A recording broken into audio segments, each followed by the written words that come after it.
That's right, man. We live in here. Yeah, rolling on my arm. Hey. God damn it, kick strong. Hey.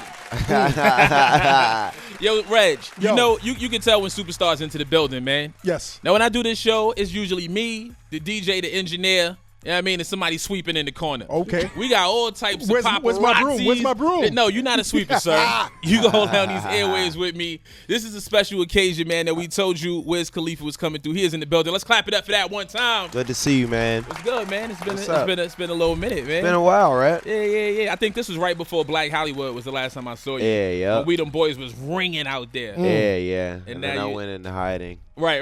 And now you back with the Khalifa. New album coming. Yeah. Let's talk about it. I'm happy to be able to. It's a collection of songs that I've had for a while. They were laying around, kind of. Okay. So I just scraped them up, rolled them into a J. I caught the analogy. Yeah. Khalifa, man. Is this like a what we call like a lost tapes type of joint? Yeah. Okay. Yeah. Yep.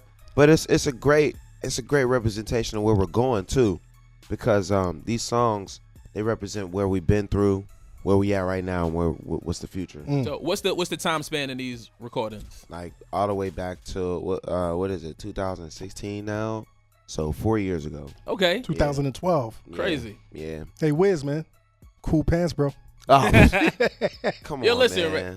Wiz wears cool pants. He's tall and he wears cool pants. Cool all right? pants. Man. I'm not tall and I don't wear cool enough pants, man. It is New York, and I do have holes in my jeans. Yes, sir. It was a good 60-degree day today, though. Yeah, it was nice outside. It was a good weather day. I think the sun was shining because I'm here. Cause you here, man. So Khalifa comes out on Friday. Why do a record like this, or why put together a record like this with a collection of your joints? Why not just come with brand new music? It's important for the fans. Everybody knows I record music all the time, and they don't only want to hear bits and pieces of where I'm at in my life. They want to know everything, and I feel like these songs are important to me. So when I put them out, the people will be like, "Oh man, this is what's important to Wiz." So let's listen up. Absolutely. But King of Everything is not on there. Yeah, King of Everything. I'm saving that for Rolling Papers too. Oh, okay. That's I'm a like, great record. I was like, how you gonna have a It's marketing. collection of joints It's that marketing. you didn't put out? I'm doing it differently. You know, you don't have to do it the traditional way. You know, I'm making people question it. Okay. So basically, I'm putting this out, but I'm setting up for another album And when you think of Rolling Papers too? before the end of the year, before the summer. Okay. Yeah. Wiz Khalifa's here. He's working. Listen, if you want to holler at him, 877-60 Yeah. Hip Hop is the number. Yeah. We're going to let him get comfortable. I don't know if he's going to take off this exquisite coat or not. Exquisite. It's really exquisite. I don't even know what color is that, Wiz? Rub that.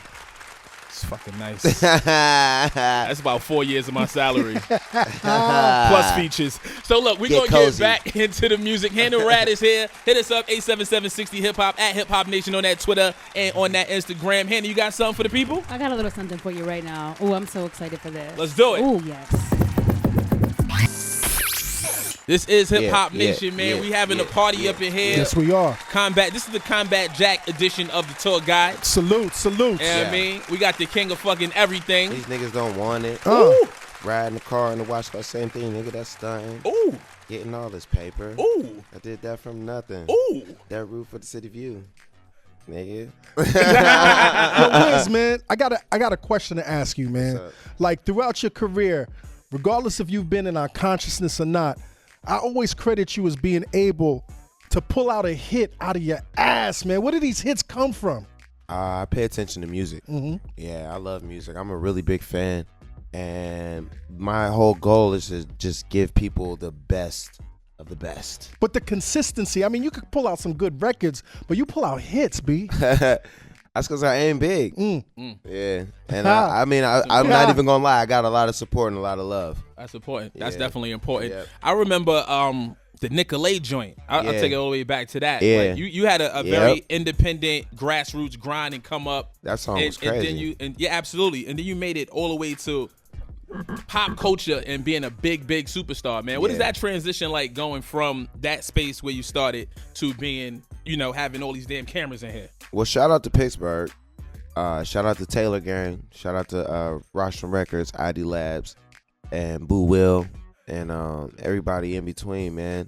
But at the end of the day, it just took just wanting bigger and better, you know. And even back then when I was rapping and I listen to that stuff now, I didn't even know what I was doing back then, Right. you know. So now being a little bit more conscious and being able to aim and shoot where I want to, I can go for bigger and better and also know where I'm at while I'm doing it. Absolutely. Man. What are some of your favorite records of yours?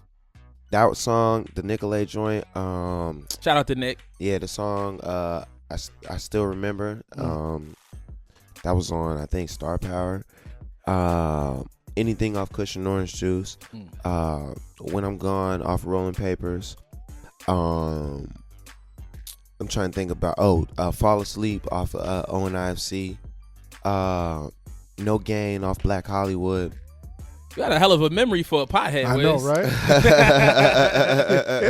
Speaking of Cushion Orange Juice, man, we had Currency up here not too long ago. My nigga. Absolutely. You know, I don't want to say he's following in your footsteps, but I definitely see, you know, a lot of, even down to the label home and, you know, having his own strand. What is it like seeing him come up in the ranks and you know, getting to the point where he's about to be, you know, Right. on that national platform like Well, like you Spitters are. are OG, you know, and that's my nigga. I moved in with him when I didn't have much in my bank account, and he was able to match that. You got nothing, I got nothing too. and we met on great terms, and we shared a ton of things. It was pot, it was music, it was clothes. His feet were smaller than mine, so I couldn't wear his shoes. But He keeps good shoes. Yeah, I went out and bought every pair of shoes that I seen in his closet, though. Like, let me get some of those. I and, 11 and a half them motherfuckers for sure. And you know, he taught me a lot just about being normal. And I think my personality and who I am to the world put me in a big place early, you know, but it was always destined for us to have that influence on people. And now he's embracing another side of it, the business side. Do you give him the game as far as what to expect or some of the things that came your way? He's been here already, you know. He's done it already. Did you have any hand in him having his own strain of weed? Nah. Okay. But we'll come up with a strain together though. Ooh. Yeah. Yeah, man. Yeah, the How Fly strain. Now, you know, I always compare you to the Kobe of hip hop in that Kobe. growing up, man, you were overseas. You grew up overseas. You grew up in the UK and Japan, and you moved out to Pittsburgh when it was high school time. Nah, I actually, my whole family's from Pittsburgh. Okay. So I was there at 2 years old. Right. And then I went to elementary school there. Then I moved away. Then I went to middle school there. Then I moved away. And then I moved back there for high school. So being overseas, you think being there and having a different ear, you think that influenced where your choice in music is in terms of how you... And my dad was my biggest influence Okay. in music. Point blank. This nigga be Friday night and he would turn TV off and put on Prince. You know? And that's what shaped me into the Which man Prince I am. though? Purple Rain. Okay. Purple Rain print. That explains the jacket, man. Yeah. You know what I mean? That explains the exquisite Purple Rain. Yeah, attire. Prince and the Revolution, you know? I mean, I knew Purple Rain growing up. I knew Sting and Walking on the Moon. Wiz is in a performing mood today. Like, I knew all of that shit. So, you know, I got a little bit of funk inside of me. I got some soul. I got the performance aspect because I visually am into music, and that's kind of what I give out there. But it had a lot to do with that early on, Right. you know. And I could have been in the streets with my friends and shit like that, but my dad was the coolest nigga to me. That's dope. Yeah, Word. Are you the coolest to bash? yeah, For sure. How's it been? I mean, I think the last time you were here, it was relatively still new, man. But really now you fully engulfed into fatherhood, and you know we see how much of an effect it has on you. What's that like, man? Just knowing that you have somebody dependent on you for the rest of their life for the most part. It's cool. It's different. Just knowing all of my actions are what goes into him. Right. Yep. So it's like I could be as cool as I want to be, but I still got to be structured. I still got to give him that, you know, all right, you got to go to bed because I want him to hang out. Right. All the time, It has to everywhere. be tough being a disciplinarian. It's like, hard. all right, Bash, you got to go to sleep because that's what you're supposed And to do. he'll literally tell me like, "No, I want to hang out with you. Want to turn up, daddy? Yeah." And he's We like, them boys. He's like, "Let's get in the Porsche. Let's go." Do what I say, not what I do, right? Let's get in the Porsche. I was Listen, like, "This nigga's crazy." for everybody riding around in Porsches or things maybe slightly less than a Porsche, keep it rocking with us, man. This is Hip Hop Nation. Turn your volume up. We're going to get back into the music. Hannah Rad is here. Wiz Khalifa is here. 877-60 Hip Hop is the number. We want to talk to y'all. Of course, my brother Combat Jack as well. Salutes. Yeah, man. Wiz is here. Let's do it. Let's get back into some hits, all right? Yeah. It's a live in-studio event, y'all. Yeah, man. We going to celebrate living. Wiz Khalifa is here. Roll Reggie something up. Osei. Combat Jack is here. Your tour guy, Torae. Hannah Rad Black on his- the mix. Black History Month in effect. Yeah, definitely. We keeping it real pro-black up in here. You know what I mean? Wiz, how you feeling, man? I'm feeling good. That's a dope record. Thank you. What album did that record miss? Fuck. You never put out an album called Black Fuck. Hollywood. That Black would Hollywood? have been on Black Hollywood? Yeah. That's a really good record, man. Shout out to the homie Rico Love for Shout sure. out to Rico Love. Shout out to Jim Johnson. Celebrate living. Fucking roll some up. Get high. Khalifa comes out this Friday. That's what it is. Yeah. Now, one of the callers did ask about working with Ludacris. One of your biggest records is from a movie that Ludacris is in, that Yeah. Furious 7 joint. Yeah. See You Again, man. Yeah. Huge, phenomenal Huge. joint. Won all types of awards. Yeah. 1 million views in like 4 seconds. Yeah. Something crazy, man. What was the inspiration behind that particular record? It was just a good song to be on. They brought that to me, and Charlie was already on the hook. Okay. I wrote my verse, and they That was liked a layup. They loved the verse, and I was like, damn, okay, cool. So maybe I'll just be on the song. But then when you got those label situations, they kind of go back and forth. And Right. There's a couple other people on the hook, and they didn't end up on there. There's a couple other verses, and they didn't end up on there either. Some hurt feelings, huh? I mean, Some hurt pockets.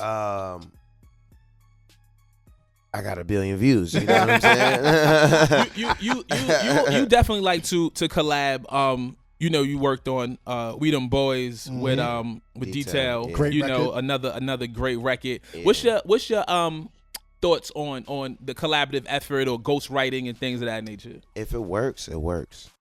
So you're Yeah. not opposed?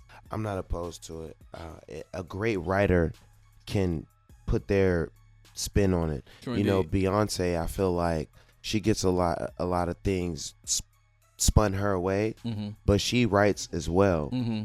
And she's a Virgo, and she's gonna put her spin on it and make it hers. Michael Jackson, the same way.